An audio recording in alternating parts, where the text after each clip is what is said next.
All right, so look, see, I'm a little bit better on the color there, right? Oh, yes. Just a teeny bit. All right, guys, so happy Monday. Today's Monday, July 23rd. We did Manic Monday earlier, but this is my first TED Show episode with the amazing, incomparable, beautiful Dr. Ruth Baskerville. Look at her. Isn't she awesome? Welcome to the show. Thank you, Ted. I'm so happy. So we're a little bit late. That's totally my fault. Oh, look, your sister's on. Hi, Renee.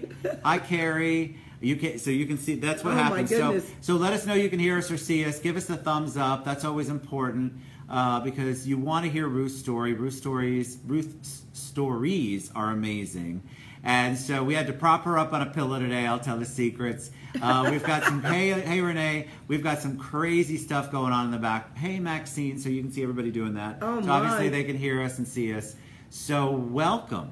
I thank you. I'm so happy to have you. We were late because I was on a conference call because, good Lord, work sometimes gets in the way, but I was on with my very close friend and he's amazing and we just took a couple minutes. So hey Clay, what's up? So everybody is going to love you by the end of this show, not that they don't already, Ruth. Oh my. So thank you for coming on. Welcome.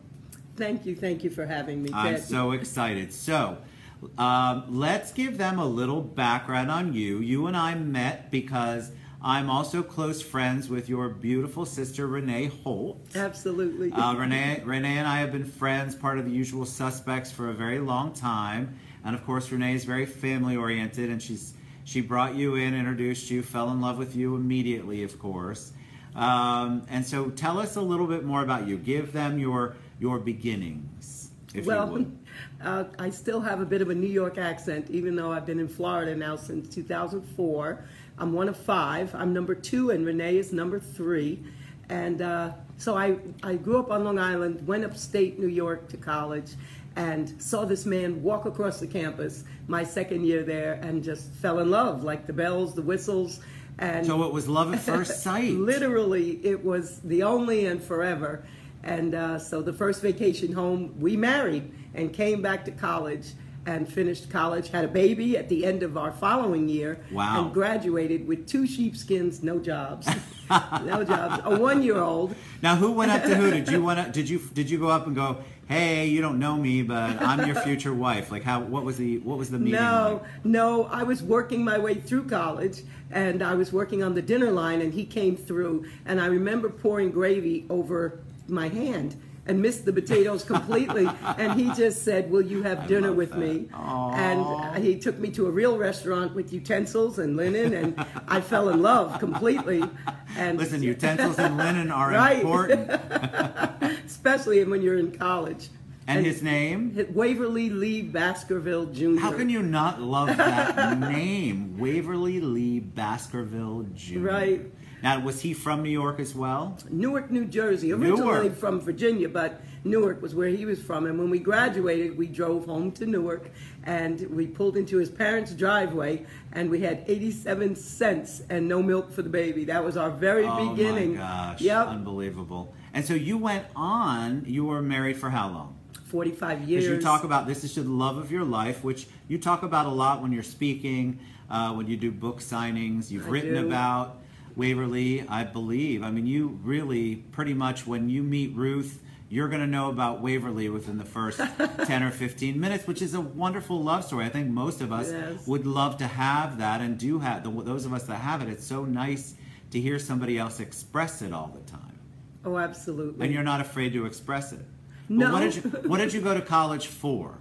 An English major. All right, so I was going to be an English teacher and a drama minor, and have kids building sets in my driveway. Waverly was a corporate Wall Street guy, so you know how much he appreciated privacy. I gave him none of that. But that's good, because that kind of goes with the whole thought process. Opposites might attract a little bit. Right. Right? Because you gave him all the things. He's like, oh no. But he loved you. Right. So he's like, all right, bring it on, Ruth. He never ran, and sometimes, you know, my name, he would call me Ruthie, but when I would do certain things, which was pretty often, he called me Lucy. And when I would say, honey, you will not believe what just happened to me, he'd say, sure I would, Lucy. Lucy, yes, which of course must be a reference to Lucille Ball and Completely. all of her cockamamie stuff that went on in her life. That all right, would be so me. an English degree, but you know a lot of it. So I have a minor in English. Hold on, this is going to pop, and I don't want it to. See, guys, this is what happens when you're the producer of the show, too. You get to do all the work. All I could see was that coming out and Ruthie jumping off the pillow she's on. But a lot of us, so I've got an English minor, but the only thing I could do with it was correct my kids' papers, which they wanted to kill me, you know, when I did the little red pen. That was my favorite thing. But you actually took it. Keisha, right? Louis, she says, hi, Dr. Ruth. Oh, hey, John. Hi, Keisha. guys. But you took it and you went with it because it wasn't just an English degree. Writing's a passion of yours. Right. Well, my husband wisely told me to get my master's and doctorate in administration. So in educational administration supervision, I remember thinking that all the power was outside the classroom. If I could be an administrator, a school principal, there was all the power. And the second I shut the classroom door to my high school students, I remembered right away that, oh, the power, I just left it. And I became a servant to everybody, but I enjoyed it. So most of my career was in administration, and I would help the big people help the little people. But you also, so the administration, that's one way to make an impact, but you wrote the entire time. Like, you Always. your passion is writing, and not just writing your own books, but you ghost write. Is that it? You're Yes. a ghost writer. I am. So how do you stumble onto that when you have a passion, you're writing, which I want to talk about the books that you've written. But how do you go, all right, well, I'm going to write for someone else? Doesn't that take even more time, because then you have to invest in learning kind of their way, their thought process, because when you're writing, it's yours. Exactly.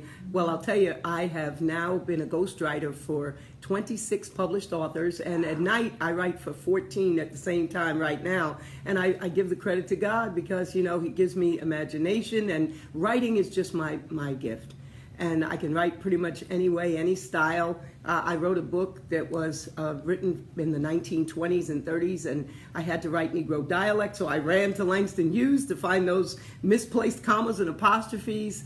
I can write, you know, very sophisticated and technical work, all the way up to the dissertation like my own. I've helped people get doctorates. So writing is really it. But what happens is we start a relationship and you say, I have to birth out this story. I have to get it out, but I don't have my words. And so I have words, and I can create what makes you turn the page as a reader. And at some point within like the first few weeks, I'm in your head. And when I'm in your head, then we go and everything is so much smoother because now I know your characters and what you want, and I just consider it joy. I get paid for the joy. I can honestly say all my life that, you know how they say if you go to work, it's never a job if you really like what you do. Correct. So from writing my books to ghostwriting to teaching, I keep it. It's joy. So we've got a question. That's the second time I've seen it kind of come up. So ask Dr. Ruth to please talk about her encounters with the Klan, because you told, and I want to get to this because you tell these stories. So what happens is people have these amazing stories, but they don't know how to put the pen to paper. They don't know how to get it out. It's an emotional thing. It's part of their soul, their spirit, their heart. And so you come in and you tell the story, a lot of these stories that would not be told otherwise. It would just be passed down verbally, or maybe somebody would have heard something about it. But it's so critical to be able to tell that story so stuff isn't forgotten, so that we remember these things. So the specific question was about the Klan. Talk a little bit about that. Well, actually, I was in a suburb of Atlanta, and I was principal of a charter school, and I met very affluent, racist-thinking people who really had issues with the minority kids being in the highest level classes with their kids. And of course I had to stand in the gap. It was just the tip of my soul. You know how that is. You just say no. Right. And so when I said, as long as I'm the principal, everybody's child I will love and take care of, they heard, as long as you're the principal. And so it's Hoodless Clan is the name of the book. If you go to my website, which is just ruthbaskerville.com, you'll see all of my books and testimonials and even the ghostwriting that I've done. But in any case, so I had to stand in the gap, and it was this 4-year saga of just trying to get me. And they had to work very hard because I had quite an impeccable reputation. So they were trying to oust you. Is that what they were trying to do? Oh yes, most definitely. Okay. So it became a conspiracy. Because of your stance, yeah. Were they actual true Klans people or like Klans people? No, I think it's kind of I call it Hoodless Klan because I remember saying to my husband, who by the way was the reason I wrote the book. I remember saying, honey, these guys didn't even wear hoods like the KKK. So no, I don't believe it was that. But there's an element of society that really feels entitled. Okay. And they will look you right in the eye and not blink and not flinch and make comments that are just flat out racist. And so I had to just take a stand. And I don't regret it. So you wrote Hoodless Klan. Right. All right. So that book was about your challenges there. Mm-hmm. What were you eventually ousted or did you stand your ground? Well, I will say there's a chapter called I'm Fired. And then there's a chapter called A is for Attorney. And then there's one called I'm Retired. And so we came to an agreement, and that was the end of my 42nd year in education. After this 4-year saga that became Hoodless Klan, I came home, and my husband said, write that story. And I wrote it. And when we sent it we only sent one publisher. We didn't know anything about publishing. And when we got the email, they were pleased to take my manuscript. My husband died that morning. Oh, gosh, so he knew every word. He pushed me right out there like that. And then, of course, that brings me to my second and third books, Finding Humor in Grief. My life is just literally filled with humor. It follows me. I wake up and books write themselves. Well, look, you humored me and you're on this show, Ruth. Yes. So I wrote it very sad and very funny and all about him and my life without him. I was married at 19, so I had quite a learning curve, especially with technology. And so anyway, I wrote that, and then Beauty for Ashes came along when I was 4 years a widow, and that one is I won 2 gold medals for Finding Humor, but 2 silvers for Beauty for Ashes, and that one is me, 4 years a widow. Suddenly I had 4 men in my life interested in taking me out, and I think God must have stepped in and said, you know what, you're not that good at this. Let me let you write for 14 people for a while, and we'll talk about romance later. So I've got so many questions. So the dating world is crazy. I mean, yes. I don't know how anybody does it. I don't care where you're at in your life, what age, what your circumstances are. I looked at I had a friend that does a dating show, and I looked at those dating sites. Mm-hmm. Come on, it's so insane. I don't know how anybody does it anymore.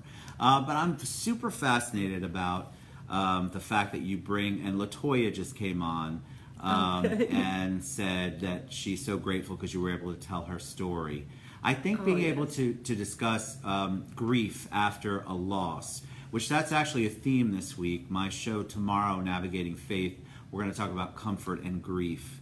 Because it feels like there's so much of that going on in the world, and it can be personal, a loss of a loved one, but it can also be the pain of feeling some of these things that are going on in our world. So in your book, what was the motivation? Did you just have this thing birthed in you, and you go, I've just got to get these words out? Is it cathartic for you? Is it like giving birth? It is, and it was cathartic. I was so lost, and I wasn't sure I could take another step because I was married almost half a century.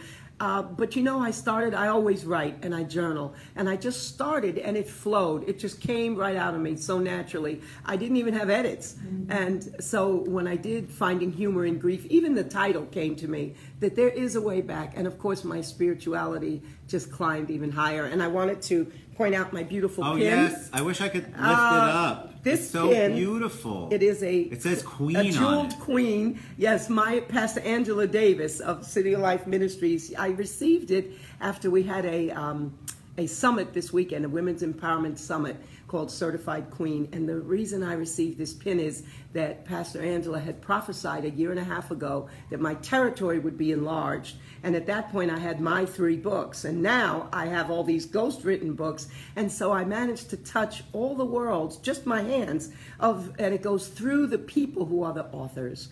And so I'm just so grateful that that actually manifested, came to pass. Now, when you're writing a book for yourself, like I write some, right? I don't write books. Yes. So, but when you're writing, there's this joy, but there's also this. You're sort of you're exhausted, and in a good way, because you've emptied your soul. Right.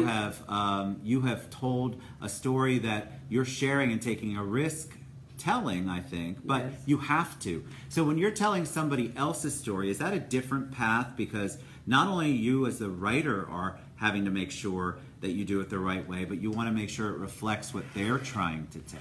Oh, it's true. I just finished a book for a young woman, an older woman actually, who lives on Long Island. Her name is Joyce. And her husband died on 9/11, and we wrote her story, and we had to stop 3 times while we were actually writing because the phone got quiet. We were doing this long distance, and I am very tender. I will cry with you, and so I feel just as sensitive about the works of other authors as I do about my own. Sure. It works like that. So well, I just get right into it. So there's also a story that you told about, it has to do with Black history. It's local, right? There's a story. Can you talk, have you already finished that book? Can you talk about that a little bit? Because so what you do is you take this story that maybe it definitely should be told, and we have to continue to tell these stories. And so I love that gift that you're giving to the rest of the world, that you're telling this story that other people wouldn't necessarily have had a chance to read or know the details of. This is like another Hidden Figures. This book is To Take a Righteous Stand, and Reverend Jimmy Perry found me, and by the way, all of the work that I've done so far is word of mouth, every bit of it. And I just know God just keeps dropping. One person finishes and another calls out of nowhere, and they're not even connected, but for me, they connect. So he called me, and they had for a decade tried to write the story of his grandfather, who was a farmer, poor farmer in the South, and the government sent millions of dollars to the South, to the farmers. But these racists, they stole the money, embezzled it, and then forged the signatures, and he had a 92-acre farm that he lost. And who did he have to surrender it to because he didn't get the money? To the crooks. Well, the federal government found out about it, and they descended on Dothan, Alabama with a vengeance, not because they cared about the black man. They were willing to get marshals to surround his little house and take care of him long enough for him to testify, but they were still hanging black folks from trees, and the marshals did nothing about that because it was only, you've offended me, the government. That was the purpose. Well, James Arthur Perry talked, he testified, and when he finished, what happened is they won the case, the federal government left, and the Ku Klux Klan, the real Klan, just started to move right in. There would not have been a Perry left in all of Alabama. And the hub of them came to Orlando, and I was standing in the house that the grandfather built and looking at a table full of original research. And there was a 4-year trial, biggest trial in the country to that point.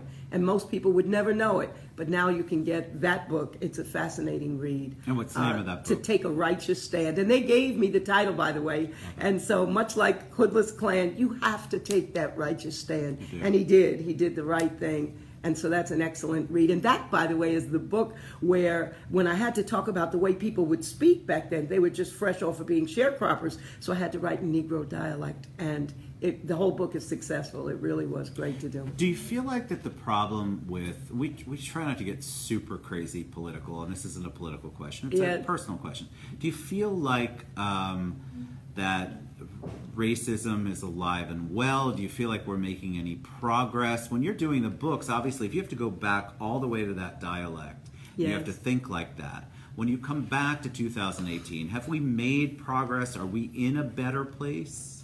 I think long term we're in a better place. But when I was in this community where I wound up writing Hoodless Klan, that's 2007.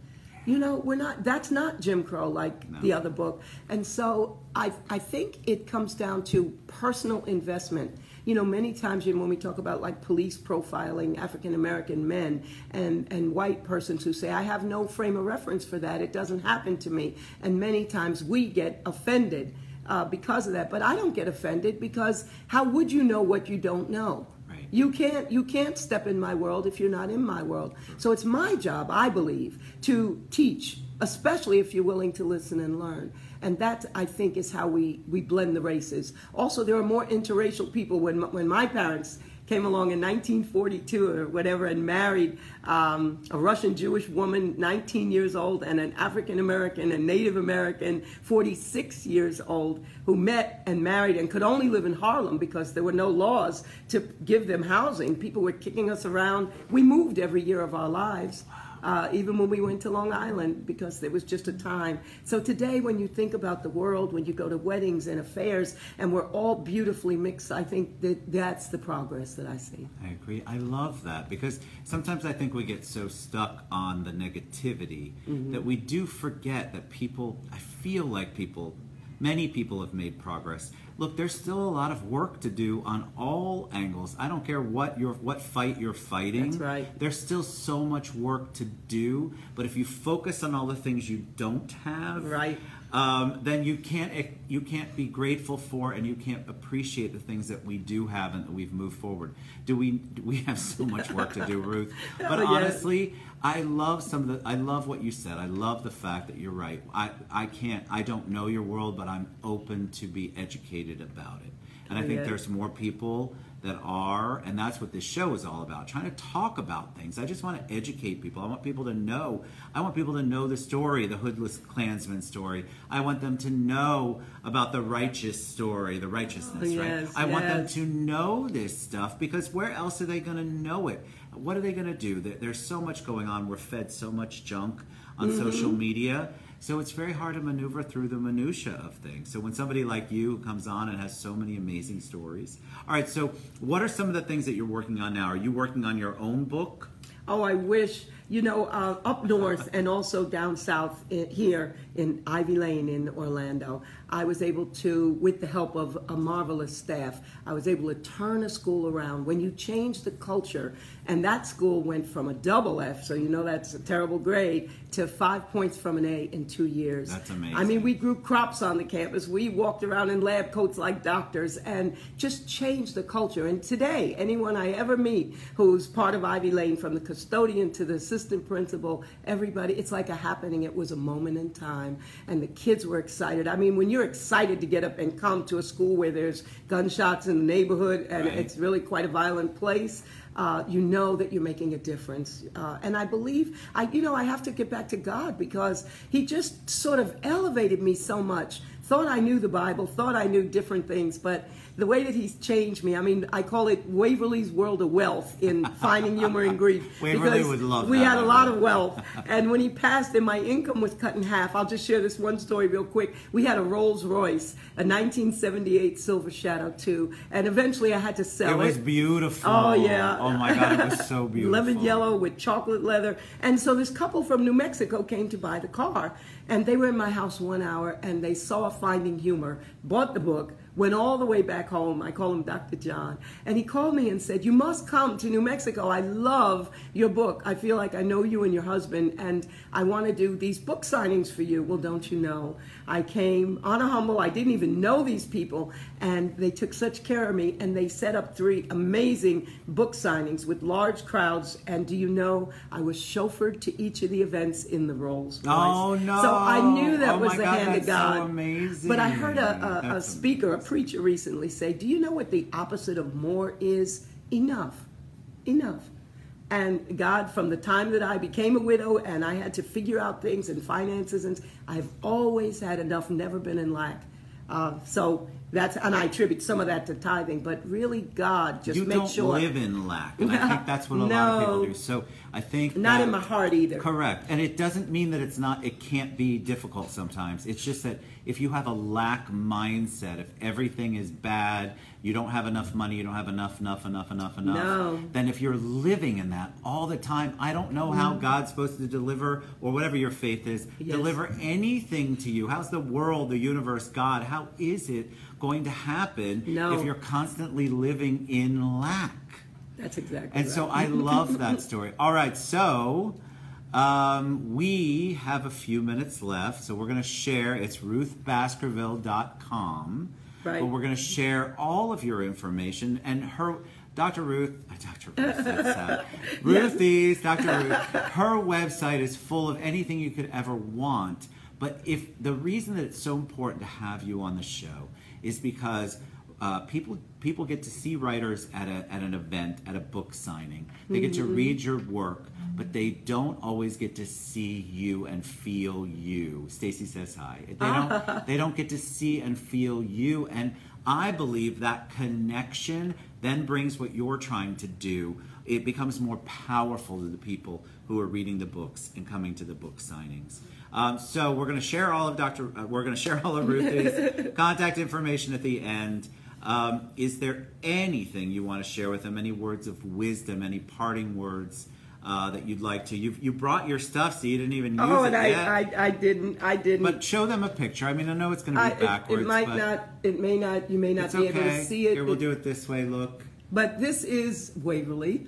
Years ago, and here we were married at 19. It's amazing. This is the Rolls that I told you about, and here's our only child, and we had her in college as well. Graduated with this 1-year-old child, and it was amazing because back then there were no babysitters or babies, and we couldn't have afforded it if there was. But I think the advice I would give is, and whatever your faith, be spiritually rooted. Find your God. It's so important to know that we do belong to a higher being, and I get that all the time in my church and Dream City, which, by the way, is the newest, hottest event center in Orlando, located in Pine Hills, corner of Powers and West Colonial Drive. But I really live by that. The absence of more is enough. And my home is always open, and I'm constantly changing out linens and, having people come, and there's a blessing and just an awakening that happens. I'm very honest and open. I'll talk to anyone about how do you birth out that book inside of you.